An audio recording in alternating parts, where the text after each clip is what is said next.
안녕하세요. 주님의 마음을 받는 중요한 시간 주마중입니다.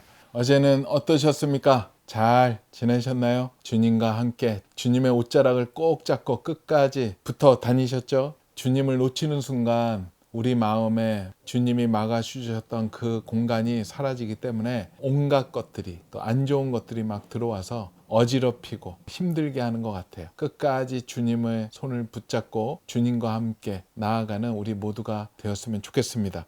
오늘도 주님의 손을 끝까지 잡기 위한 말씀이 도착했는데요. 같이 나누기를 원합니다. 골로새서 3장 5절 말씀입니다. 골로새서 3장 5절. 그러므로 땅에 있는 지체를 죽이라. 곧 음란과 부정과 사욕과 악한 정욕과 탐심이니 탐심은 우상 숭배니라. 아멘. 한 번 더 보겠습니다. 그러므로 땅에 있는 지체를 죽이라. 곧 음란과 부정과 사욕과 악한 정욕과 탐심이니 탐심은 우상 숭배니라. 아멘. 네, 이번에는 새 번역 버전으로 보겠습니다. 그러므로 땅에 속한 지체의 일들 곧 음행과 더러움과 정욕과 악한 욕망과 탐욕을 죽이십시오. 탐욕은 우상 숭배입니다. 아멘. 네, 이번에는 쉬운 성경 버전입니다. 여러분의 생활 가운데 죄악된 것은 다 버리십시오. 성적인 죄, 악한 행동, 나쁜 생각, 지나친 욕심 등은 하나님 이외의 것들을 더 소중히 여기는 마음가짐입니다. 특히 탐심은 우상 숭배입니다. 아멘. 네, 오늘 이 말씀과 함께 보면 좋은 글이 있어서 같이 나눕니다. 예수님의 마음 알기입니다. 만나교회 김병삼 목사님의 새로운 신간입니다. 이 책 안에 예수님의 깊은 마음이 있습니다. 예수님의 말씀대로 살기 원하시는 분들 이 책을 보시면 예수님이 무엇을 기뻐하시고 어느 방향으로 가시는지에 대해서 정확히 나와 있기 때문에 큰 도움이 되실 걸로 생각을 합니다. 오늘 또 이 책 가운데 함께 볼 글의 제목은요. 나는 우상공장 공장장인가? 탐심의 창고를 짓고 있지 않나요? 탐심을 경계하지 않으면 마음의 감옥을 짓게 됩니다.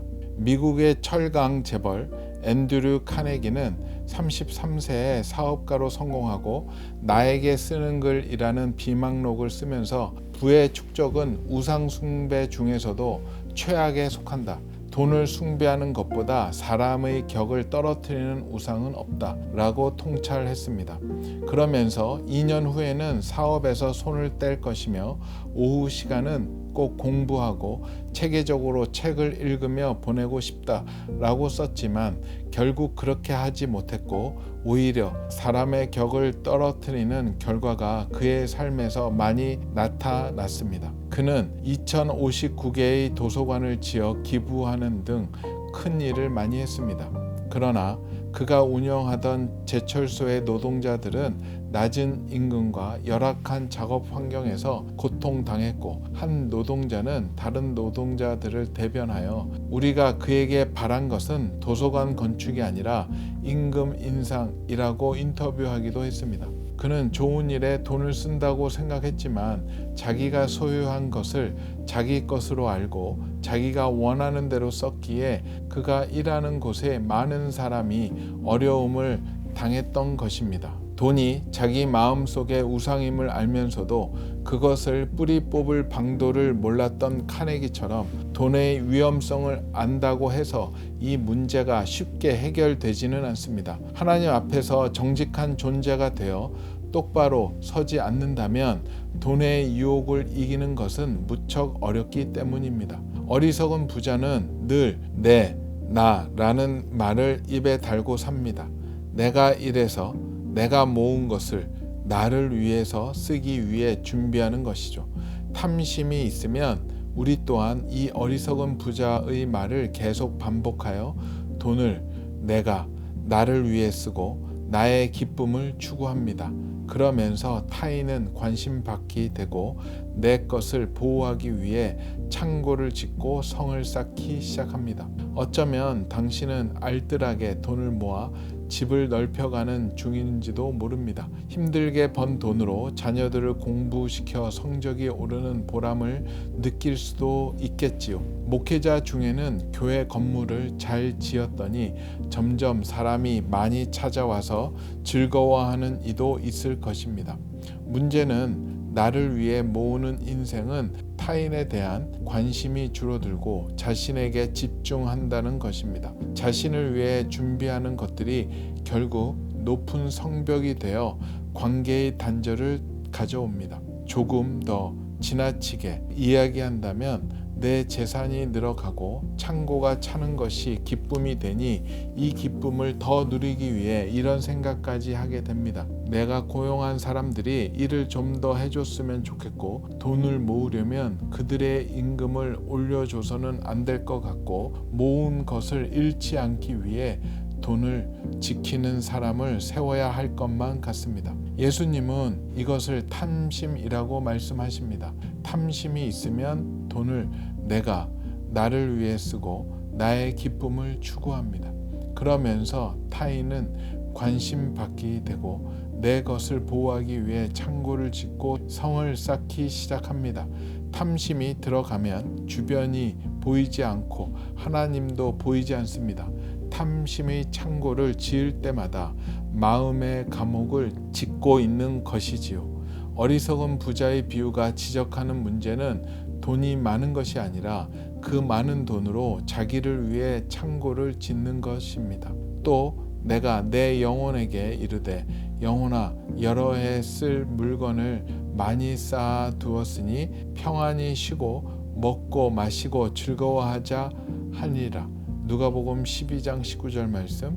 세상의 기준으로 볼 때 크게 잘못된 것이 없어 보이는 대목입니다. 그런데 왜 하나님은 이 부자를 어리석은 자로 규정하셨을까요? 첫째, 그가 자기 만족에 빠져 있기 때문입니다. 성경은 그런 자를 교만한 자, 가장 어리석은 사람이라고 말씀합니다. 자신의 노력으로 이루었다고 생각하는 인간의 교만은 감사를 잃어버린 삶을 살게 합니다. 둘째, 그가 생명의 유한성을 모르고 있다는 것입니다. 하나님이 생명을 거두어 가시는 순간 우리가 이 세상에서 쌓아놓은 부귀 영화는 아무 쓸모가 없어지는데 자기가 가지고 떠날 수 없는 재물을 제 것으로 생각하는 것이 어리석다는 거예요. 인생을 준비하는 것은 잘못된 일이 아니며 오히려 좋은 일이지만 어떤 것을 준비하든 그것이 내게 속한 것 아니라는 것을 알고 믿어야 탐심에 빠지지 않을 수 있습니다. 가진 소유가 있으면 우리의 생명이 넉넉한 게 아닙니다. 우리는 그 소유가 내 것이라고 착각하고 있지만 오늘 밤엔 하나님께서 생명을 거두어 가신다면 그것은 절대 내 것이 아닙니다. 예수 잘 믿고 부자 되고 많이 누리세요 라고 말하면 참 좋겠지만 예수님이 가르쳐 주신 삶의 방식은 나 자신을 위해 쌓고 모으는 게 아닙니다. 주님은 우리에게 그분이 주신 돈과 재능, 건강을 어떻게 사용할 것인지를 물으십니다. 어리석음을 벗어나는 첫걸음은 이것을 아는 것입니다. 아멘. 탐심은 사전적인 의미로 봤을 때 지나치게 탐하는 마음, 즉 자신이 가져야 할 것 이상의 것을 욕심내는 마음을 뜻한다라고 나옵니다. 성경에는 탐심에 대해서 계속 이야기합니다. 그래서 오늘 결정적인 말이 나오죠. 탐심은 우상 숭배니라. 탐심이 하나님이 가장 싫어하시는 우상 숭배까지 연결이 됩니다. 탐심 이꼬르 우상 숭배로 가는 거죠. 그리고 이 탐심은 그 돈을, 세상의 물건을 하나님보다 더 사랑하기 때문에 우상 숭배자가 바로 됩니다. 탐심은 결국은 하나님을 신뢰하지 못하는 거죠. 결국 우리가 하나님을 믿지 못하면, 하나님을 신뢰하지 못하면 이 땅에 그 모든 것을 갖고 있어도 아무런 의미가 없습니다. 토조 목사님은 이렇게 얘기하셨어요. 우리의 마음은 우상을 끊임없이 만들어내는, 찍어내는 우상 공장이다 라고. 저는 거기다 한마디 덧붙여서 그 우상 공장의 공장장이 바로 나다라는 것. 우리의 탐심은 끊임없이 새로운 것을 찍어냅니다. 하나에 만족하지 않고 새로운 우상을 만들어서 하나님보다 더 귀하게 그것을 가져가는 것 같아요. 그리고 찍어내는 거에 대해서 서로 칭찬하고 격려하고 정당성을 자꾸만 부여해서 충분히 그럴 수 있는 거야, 그렇게 나쁜 거 아니야 라고 하면서 저 자신뿐만 아니라 남들까지도 우상을 찍어내게끔 독려하는 모습도 있었던 것 같아요. 그 말씀이 로마서 1장 32절 말씀에 이렇게 나와 있습니다. 그들이 이 같은 일을 행하는 자는 사형에 해당한다고 하나님께서 정하심을 알고도 자기들은 행할 뿐 아니라 또한 그런 일을 행하는 자들을 옳다 하느니라. 더 큰 죄를 범하고 있죠. 결국 하나님 앞에 더 죄를 짓게 만드는 것 같아요. 그래서 그 탐심, 탐욕을 묵상을 해봤어요. 도대체 이 탐심의 시작은 어디였을까? 그러다가 로마서 1장 28절 말씀을 보게 되었습니다. 또한 그들이 마음에 하나님 두기를 싫어하며 하나님께서 그들을 그 상실한 마음대로 내버려 두사 합당하지 못한 일을 하게 하셨으니, 내 마음에 하나님을 두기를 싫어했었던, 거기서부터 탐욕이 시작을 했었던 것 같아요. 내 마음의 왕의 자리에 그 하나님을 왕자리로 내어드리지 못했던 저의 모습이 그 모든 것의 시작이 되었었던 것 같습니다. 하나님을 내 마음의 왕으로 모셔두면 탐심을 가질 수도 없고 탐욕을 가질 수도 없죠. 저를 뒤돌아보면 참 한숨이 나옵니다. 아주 예전에 저의 탐심, 탐욕 때문에 큰일 날 뻔했었던 적이 있어요. 하나님의 은혜로 그것을 피해 갔는데요. 세상에 또 저 예전서부터 친한 지인으로부터 아주 좋은 곳에 투자 제안을 받았어요. 그분을 믿을 수 있는 관계였고 또 투자 종목도 아주 신선했고 독특했었습니다. 그쪽이 블루오션이었고 이때 들어가면 뭔가 되겠구나라는 확신도 생겼죠. 물론 위험 부담은 조금 있지만 굉장히 안정적인 확률이 높은 투자의 대상이었고, 또 그때 당시 저에게는 새로운 재정들이 필요했었죠. 기존에 가지고 있었던 재정을 그냥 쓰기에는 모자랐고, 그래서 뭔가 늘려야 된다는 부담감이 있었고요. 그런 절묘한 시기 때 좋은 제안을 받게 되었었죠. 꽤 큰 재정이 걸린 투자였어요. 그런데 기도를 하기를 좀 싫어했어요. 왜냐하면 이런 투자를 기도했었을 때 하나님이 한 번도 기분 좋게 예스, 그래 내가 준 기회야, 지금 들어가, 이런 적이 한 번도 없었었거든요. 지금 뭐 논리도 맞고 뭔가 자금도 필요하고 불법적인 투자도 아니고 합법적인 투자라서 이건 당연히 괜찮다고 하시지 않을까라는 생각이 있었어요.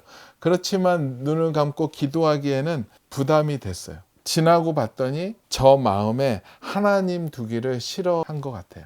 결국 내 안에 있는 탐심이 가동이 되었고 그것이 세상적 성공의 마음을 자극시켰던 것 같아요. 할 수 있어, 이거 충분히 수익이 날 수 있는 아이템이야, 해, 괜찮아, 이번엔 그냥 가, 그런 마음이 계속 들려왔죠. 하지만 이 믿음의 루틴이 정말로 중요하다는 게 여기에서도 여실히 드러났습니다. 아침마다 주님 앞에 나가서 그 전에 있었던 일들 다 주님께 내어드리고 여쭤보고 허락을 받는 시간을 항상 갖는데, 그 시간이 돌아왔는데 도저히 주님 앞에 이야기 안 할 수 없더라고요. 몰래 뒤에다 숨겨놓고 싶은데 그게 숨긴다고 숨겨집니까? 하나님께서 다 보시는데. 아예 기도를 안 하면 안 볼 수가 있겠지만 기도를 하는데 하나님께 얘기 안 할 수가 없겠더라고요. 그래서 최대한 긍정적으로 조심스럽게 하나님도 설득될 수 있게끔 완전 PT를 했습니다. 하나님, 요게요 이렇고요, 이거 굉장히 괜찮고요,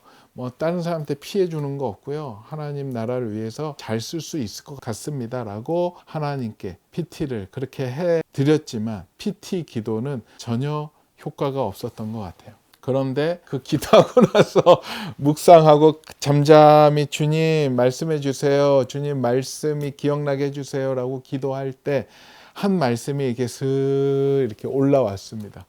저는 싫어했지만 하나님은 끝까지 계셔 주셨죠. 너무 감사했죠.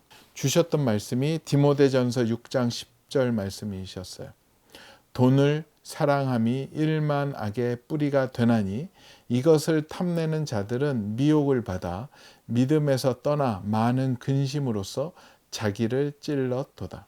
아이고, 저의 모습이었죠. 돈을 사랑하니까 그 일을 무리하게 하나님을 두기 싫어하면서까지 했던 거 아닙니까? 돈을 사랑했고, 그래서 그것을 탐냈고, 또 세상의 그런 투자의 방법에 따라서 미혹을 받아서 믿음을 떠나 많이 근심하면서 저를 찌르고 있었던 저의 모습이 그대로 그 말씀을 통해서 드러났습니다. 그 말씀에 다 걸려버렸죠. 그래서 그 말씀 가운데 저는 더 이상 도망갈 수도 없었고, 주님을 설득할 논리도 없어졌고, 거부할 수 없는 말씀이 저한테 도달을 했었습니다.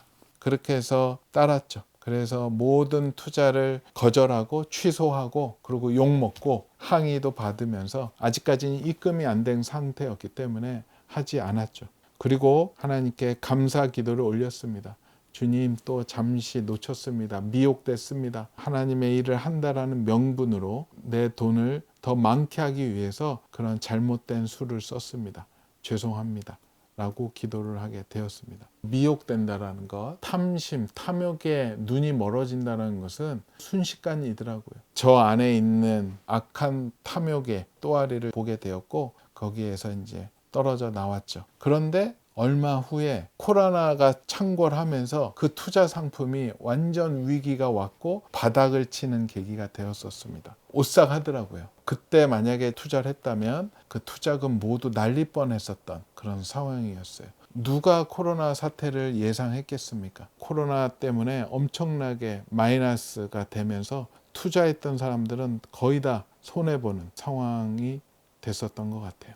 탐심이, 탐욕이 내 안에 들어오는 순간 내 마음의 지배자는 돈이었고 성공이었습니다. 하나님을 쫓아냈었고 우상 숭배자가 되었고 우상 공장이 내 마음속이 되었고, 저는 그 우상 공장에 공장장을 했었던 것 같아요. 항상 깨어 있어야 됩니다. 누구도 돈 앞에 자신할 수 없는 것 같아요. 그렇다고 해서 모든 투자 상품, 세상에 나와 있는 투자 상품이 잘못됐다는 건 절대 아닙니다. 저의 상황이었을 때는 그런 일들이 있었다라는 것입니다. 우리 주마중 식구들은 어떠세요? 지금 선택의 순간에 있지 않으세요? 여러분들이 절묘한 논리를 만들고 명분을 만들어서 하나님을 설득하려고 했었지만 아닌 건 아닙니다. 하나님이 아니라 그럴 때 빨리 돌이키십시오. 그게 가장 빨리 돈 버는 방법이고 돈 안 날리는 방법이고 하나님 앞에 부끄러움 안 당하는 방법이니까는요. 하나님 앞에서 부끄러움 없는 모습으로 나아가는 우리 모두가 되었으면 좋겠습니다. 그래요. 오늘 본문 중에서 좋은 글이 있어서 같이 나누겠습니다. 예수님은 이것을 탐심이라고 말씀하십니다. 탐심이 있으면 돈을 내가 나를 위해 쓰고 나의 기쁨을 추구합니다. 그러면서 타인은 관심받게 되고 내 것을 보호하기 위해 창고를 짓고 성을 쌓기 시작합니다. 탐심이 들어가면 주변이 보이지 않고 하나님도 보이지 않습니다. 탐심의 창고를 지을 때마다 마음의 감옥을 짓고 있는 것이지요. 주님은 우리에게 그분이 주신 돈과 재능, 건강을 어떻게 사용할 것인지를 물으십니다. 어리석음을 벗어나는 첫걸음은 이것을 아는 것입니다. 아멘. 말씀 한 번 더 보겠습니다. 그러므로 땅에 있는 지체를 죽이라. 곧 음란과 부정과 사욕과 악한 정욕과 탐심이니 탐심은 우상 숭배니라. 아멘. 같이 기도하겠습니다. 주님 감사합니다. 주님 감사합니다. 주님 우리의 탐심으로 인해 내 안에 하나님을 외면하고 그곳에 우상을 세우는 그런 바보 같은 일들을 안 하게 허락하여 주시옵소서. 탐욕으로 인해 하나님을 안 보고 세상의 그 돈을 바라보며 성공을 바라보며 마귀의 종이 되는 우를 범하지 않게 허락하여 주시옵소서. 오직 주님만을 사랑하며 주님만을 찾아가는 저희에게 허락하여 주시옵소서. 감사하오며 거룩하신 예수 그리스도 이름으로 기도합니다. 아멘. 그래요. 여러분들 마음 가운데 지금 어떤 우상이 있습니까? 그 우상이 있다면 오늘 댓글에 쓰면서 쫓아내 주십시오. 그런 우상들이 얼마나 교묘하게 숨어 있는지를 나누고 알려서 서로에게 경각심을 주는 그런 시간이 되었으면 좋겠습니다. 오늘도 블레싱.